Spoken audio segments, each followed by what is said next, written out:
میرا ذوق برداشت نہیں کرتا، میں قطعاً نہیں جاؤں گا۔ ان کا اصرار بڑھتا ہے، رحمت عالم صلی اللہ علیہ وسلم کا انکار بڑھتا ہے۔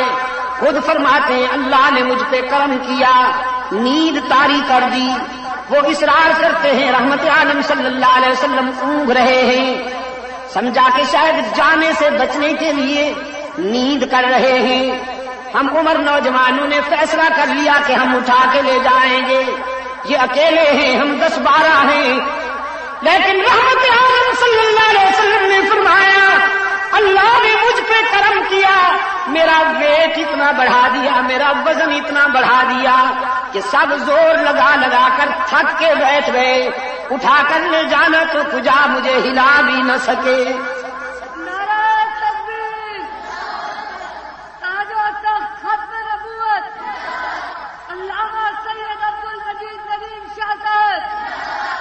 حضور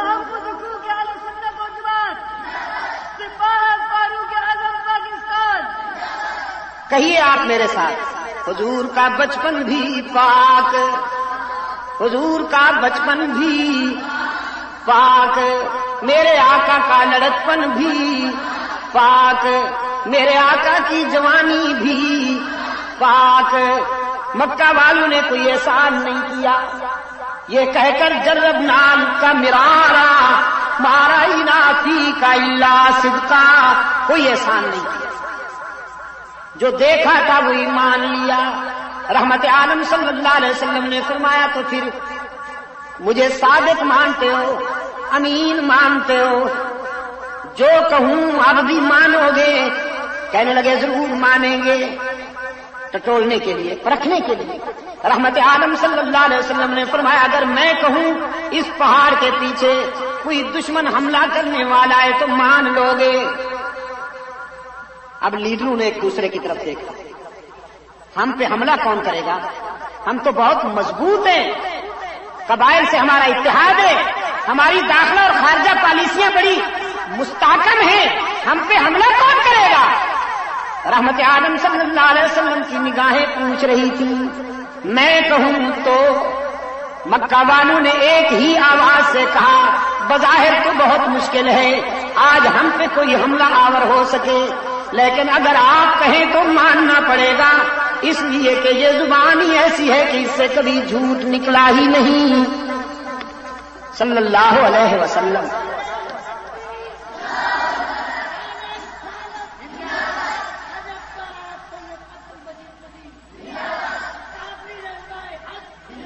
سرکار دو عالم صلی اللہ علیہ وسلم نے فرمایا اچھی بات ہے، اگر مجھے صادق اور امین مانتے ہو تو پھر آؤ، میں بھی کہتا ہوں تم بھی کہو قولوا لا الہ، ٹھہریے الا اللہ نے جلدی نہ کی، ذرا اللہ کا جھاڑو پھر لینے دیجئے، ذرا صفائی تو ہو جائے نا، ذرا صفائی ہو جائے۔ دودھ ڈالنے سے پہلے برتن صاف کیا کرتے ہو کہ نہیں؟ ہاں، الا اللہ کا دودھ ڈالنے سے پہلے ذرا لا کا جھاڑو پھیر لینے دو، سینہ صاف تو ہو جائے نا ذرا۔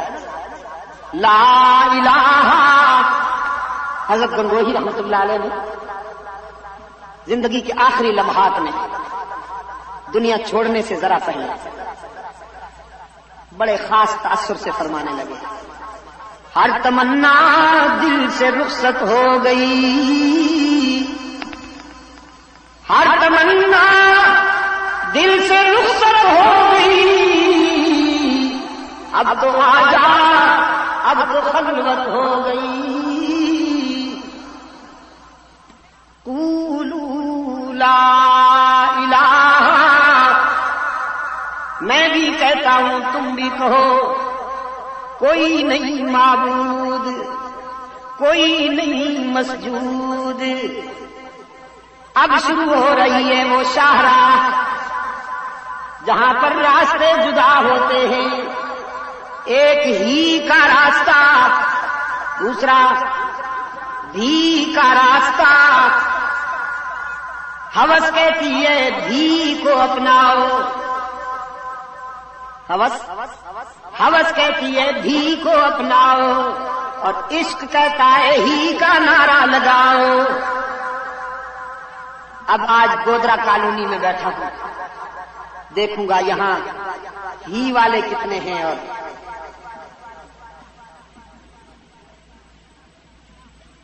قولوا لا الہ، میں بھی کہتا ہوں تم بھی کہو اللہ کا معبود، اللہ کا معبود صفا کی بلندیوں پہ کھڑا ہوا، قافلہ انسانیت کو امن و سلامتی کا راستہ دکھاتا ہے، اتحاد کا راستہ۔ لا الہ، کوئی نہیں معبود، کوئی نہیں مسجود، کوئی نہیں ہر جگہ موجود، کوئی نہیں علام الغیوب، کوئی نہیں کارساز، کوئی نہیں دستگیر، کوئی نہیں حاجت روا، کوئی نہیں مشکل کشا، کوئی نہیں عزت دینے والا، کوئی نہیں رزق دینے والا، کوئی نہیں اولاد دینے والا، کوئی نہیں سب کے بیڑے پار کرنے والا، آدم سے لے کر رحمت عالم تک اور صحابہ سے لے کر اولیاء تک قیامت تک انسانی قافلے کی مشکل کشائی کرنے والا الا اللہ۔ مگر بھول جاتے ہو نا، مگر اللہ ہی میرے عزیز، اللہ قرآن آپ کو نماز کی ہر رکعت میں یاد دلاتا ہے، لیکن اجمی ٹھہرے نا، پڑھتے تو ہیں سمجھتے کم ہیں۔ ایاک نعبد و ایاک نستعین، ہم تیری ہی عبادت کرتے ہیں، ہم تیری بھی نا، ہم تیری ہی عبادت کرتے ہیں اور کرتے رہیں گے۔ یہ گرامر کی بات ہے، مضارع میں حال بھی ہوتا ہے، استقبال بھی ہوتا ہے، پریزنٹ بھی، فیوچر بھی۔ ایاک نعبد، ہم تیری ہی عبادت کرتے ہیں۔ ادھر ادھر دائیں بائیں دیکھ کر کوئی بھی کا بیمار ناراض تو نہیں ہو رہا، ہم تیری ہی عبادت کرتے ہیں۔ اور ہاں، اس لیے قرآن تو کلام فطرت ہے نا، وعدہ ہی ایسا لیا کہ زندگی کے ہر مرحلے پہ یہ وعدہ ملحوظ رکھا گیا۔ یہ تو نہیں نا کہ مسجد میں تیری عبادت اور مسجد سے نکل کر جہاں جھنڈی نظر آئی وہیں سر جھکا دیا۔ الطاف حسین حالی نے بڑے درد سے کہا، کہیں نخل مرقد کی چھاؤں میں سجدہ، کہیں مرنے والے کے پاؤں میں سجدہ، اشاروں میں سجدہ، اداؤں میں سجدہ، ادھر اور ادھر خانقاہوں میں سجدہ۔ سجدہ ارشاد ہوتا ہے یہ تعظیم ہے۔ گودرا کالونی والوں، میں نے کہا نہیں، یہ تعظیم نہیں، تقسیم ہے۔ اللہ کے حق میں تقسیم ہے۔ سجدہ کس کا حق ہے؟ اللہ ہی کا۔ تم جب بندوں کا سجدہ کرو گے تو یہ تعظیم نہیں ہوگی، تقسیم ہوگی۔ اگر بندوں کی تعظیم کرنی ہے، اگر آپ کا استاد ہے تو تعظیم کیجئے، اس کا سبق یاد کیجئے۔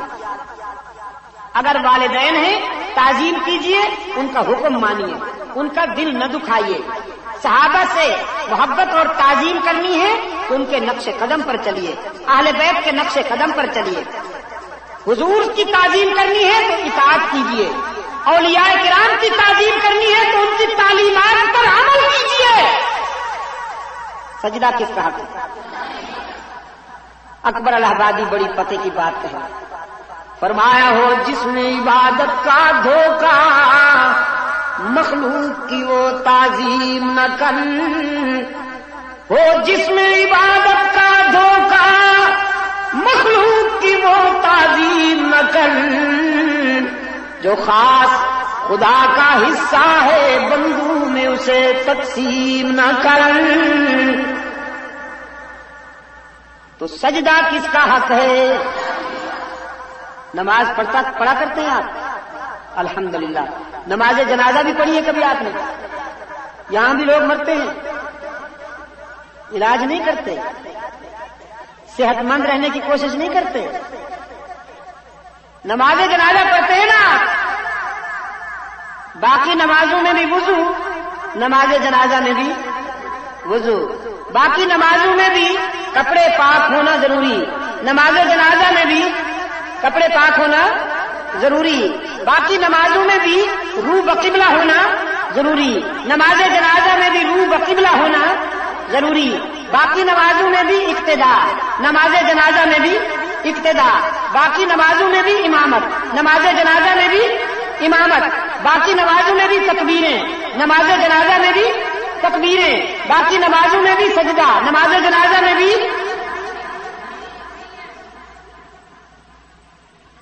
نماز جنازہ میں سجدہ نہیں ہوتا؟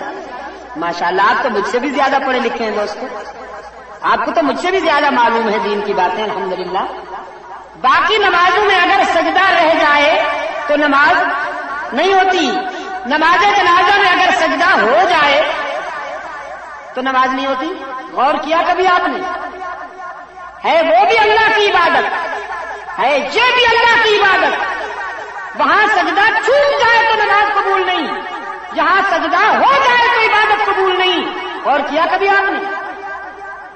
فلسفہ یہ ہے دوست، جب آپ دوسری نمازیں پڑھتے ہیں تو آپ کے سامنے اللہ کے سوا کوئی نہیں ہوتا.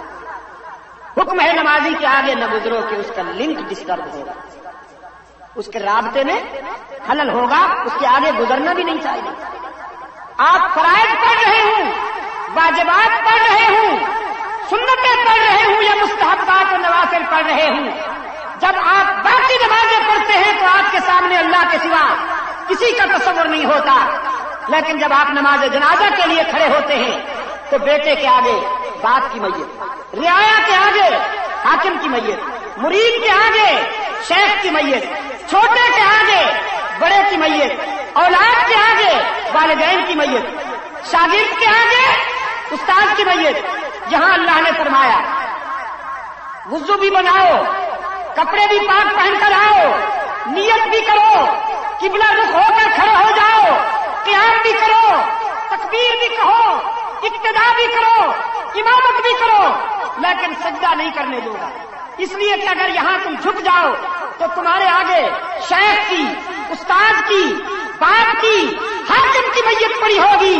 سامنے سے کوئی یہودی گزرے، سامنے سے کوئی عیسائی گزرے، سامنے سے کوئی ہندو گزرے، کوئی غیر مسلم گزرے، وہ تمہیں میت کے آگے جھکا ہوا دیکھے تو کہیں خیال کرے کہ مسلمان اللہ کا سجدہ بھی کرتے ہیں، باپ کے سامنے بھی جھکتے ہیں، استاد کے سامنے بھی جھکتے ہیں، شیخ کے سامنے بھی جھکتے ہیں، اپنے حاکم کے آگے بھی جھکتے ہیں. زندگی میں نہیں جھکتے تو کم از کم موت کے بعد دفن کرنے سے پہلے اس کا سجدہ ضرور کر لیتے ہیں. تشبیہ آتی تھی، تشبہ آتا تھا. رب العالمین نے فرمایا میں اپنی عبادت میں سے ایک اہم رکن بدلا کر لوں گا، لیکن اپنے سجدے کے حق میں کسی بندے کی شرکت اور تشبیہ گوارا نہیں کروں گا.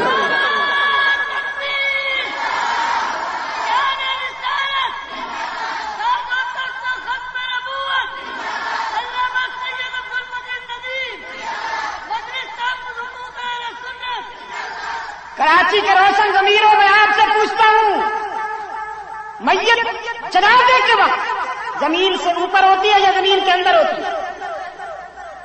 زمین سے اوپر ہوتی ہے نا؟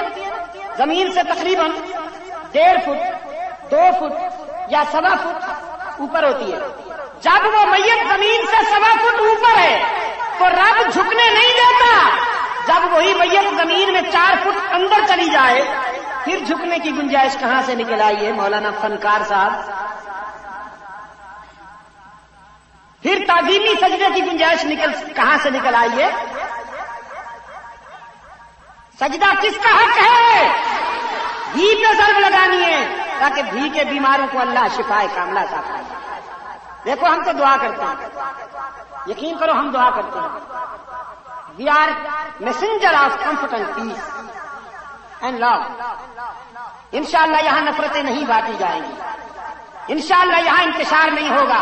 توحید و سنت کے معیار پر ہم دعوت اتحاد دیتے ہیں. رحمت عالم صلی اللہ علیہ وسلم کی سیرت کو سمجھو, چاہے کچھ ہو جائے توحید کا پرچم اونچا رہے,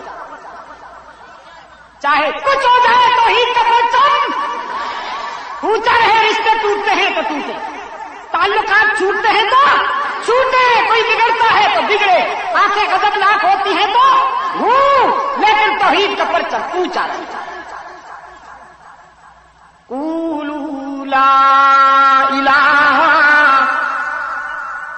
میں بھی کہتا ہوں تم بھی کہو کوئی نہیں معبود, کوئی نہیں مسجود, کوئی نہیں ہر جگہ موجود, کوئی نہیں علام الغیوب, کوئی نہیں کارساز, کوئی نہیں دستگیر, کوئی نہیں حاجت روا, کوئی نہیں مشکل کشا, کوئی نہیں عزت دینے والا, اولاد دینے والا, رزق دینے والا, زندگی اور موت کا مالک الا اللہ, مگر ہی پہ ضرب لگا کر, مگر انسانی جبین کی عاجزیوں کے لیے سچا مسجود. جو دور ہیں میرے دوست آخر میں کچھ تو کھڑے ہیں, ان کی ہی کی ضرب یہاں پہنچے. انسانی جبین کی عاجزیوں کے لیے سچا مسجود, یہ میرے آقا کا دیا ہوا سبق ہے, صحابہ کا دہرایا ہوا سبق ہے, اہل بیت کا سنایا ہوا سبق ہے, اولیاء کرام کا پڑھایا ہوا. یہی سبق دیا ہے سید عبد القادر گیلانی نے. سب کہو رحمت اللہ تعالی علیہ. اللہ مجھے اور آپ سب کو سید عبد القادر گیلانی جیسے روشن ضمیروں کے ساتھ حشر نصیب فرمائے. ان کا یہی سبق ہے. کوئی انسانی جلیل کی عاجزیوں کے لیے سچا مسجود کون, ہر جگہ موجود کون, علام الغیوب کون, کارساز و دستگیر کون, حاجت روا مشکل کشا, مشکل کشا اللہ ہی, اللہ بھی. وہ سب بڑا ٹھنڈا ہے لیکن اسے گرم کر دو. اللہ ہی یا اللہ بھی. کہا کرتا ہوں اپنے دوستوں سے اللہ انہیں سلامت رکھے. کبھی تنہائی میں اپنے ضمیر سے پوچھو نا مشکل کشا کون ہے, تو تمہارا ضمیر بھی کہے گا مشکل کشا وہی ہے جس پہ خود کبھی مشکل نہ آئی. جو خود مشکلوں میں الجھے وہ مشکل کشا نہیں, جو خود حاجت مند ہو وہ حاجت روا نہیں. نبیوں پہ آزمائشیں آئیں کہ نہیں, رسولوں پہ آزمائشیں آئیں کہ نہیں, ولیوں پہ آزمائشیں آئیں کہ نہیں. سب سے پہلا نبی ابو البشر حضرت آدم امتحان کے مرحلے سے گزرتے ہوئے دست بدعا ہیں, ربنا ظلمنا انفسنا وان لم تغفر لنا وترحمنا لنكونن من الخاسرین. اے ہمارے رب, اگر تیرا لطف و کرم شامل حال نہ ہوا تو ہمارا سفینہ کبھی کنارے لگ سکتا ہی نہیں. آدم نے کسے پکارا؟ قرآن یاد دہانی کراتا ہے وَظَنُّونَ إِذْ ذَهَبَ مُغَاضِبًا فَظَنَّ أَن لَّن نَّقْدِرَ عَلَيْهِ فَنَادَىٰ فِي الظُّلُمَاتِ أَن لَّا إِلَٰهَ إِلَّا أَنتَ سُبْحَانَكَ إِنِّي كُنتُ مِنَ الظَّالِمِينَ. رات کے اندھیرے میں, دریا کی گہرائی میں, شکم ماہی میں یونس کی زبان پہ کس کا نام آیا؟ نیو کراچی والوں, یونس نے قادر کو پکارا یا عبد القادر کو پکارا. یونس نے قادر کو پکارا، یا عبد القادر کو پکارا، اللہ کو پکارا، یا عبد اللہ کو پکارا، تو پھر یونس کی مدد کرنے والا کون؟ یونس کی مشکل کشائی کرنے والا کون؟ قرآن کی آگے بھی سنیے، قرآن کہتا ہے لولا انہ کان من المسبحین للبث فی بطنہ الی یوم یبعثون۔ اگر میرا یونس آزمائش کے اس موڑ پر، امتحان کے اس مرحلے پر مجھے یاد نہ کرتا، میرا نام یونس کی زبان پہ نہ آتا، تو قیامت تک یونس یہی مچھلی کے پیٹ میں رہتا، میرے سوا یونس کی دستگیری کرنے والا کوئی نہیں۔ رب العالمین فرماتے ہیں میں نے ہی یونس کی دستگیری کی، تو میرا اور آپ کا دستگیر کون؟ یونس پہ مشکل آئی، کسے پکارا؟ ابراہیم کی مشکل حل کرنے والا کون؟ یوسف کا مشکل کشا کون؟ کنویں میں جان بچانے والا، محل میں آن بچانے والا، مصر کے بازار میں بکنے والے کو وارث تخت و تاج بنانے والا، بچھڑے ہوئے یعقوب کو اپنے بیٹے سے ملانے والا۔ یعقوب نے کس کی نظریں مانی؟ یعقوب نے کس کی منتیں مانی؟ یا کسی قبر پہ لے گئے آٹا بکرا، لو جی لے ککڑ تو دے پتر۔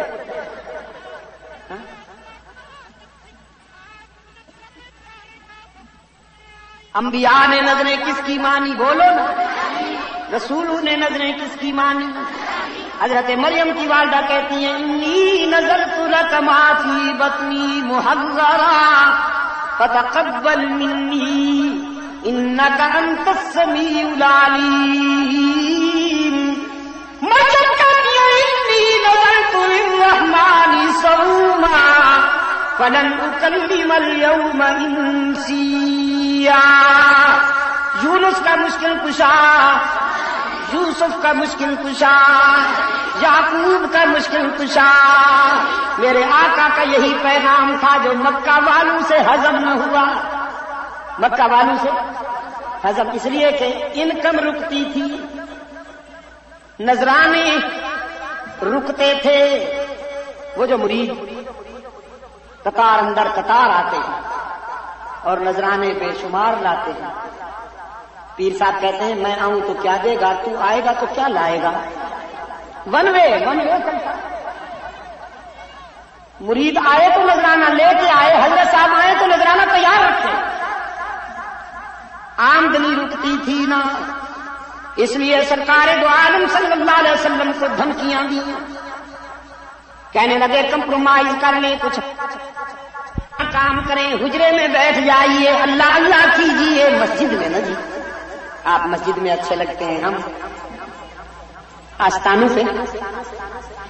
رب العالمین نے فرمایا قل فغیر اللہ تأمرونی اعبد ایھا الجاہلون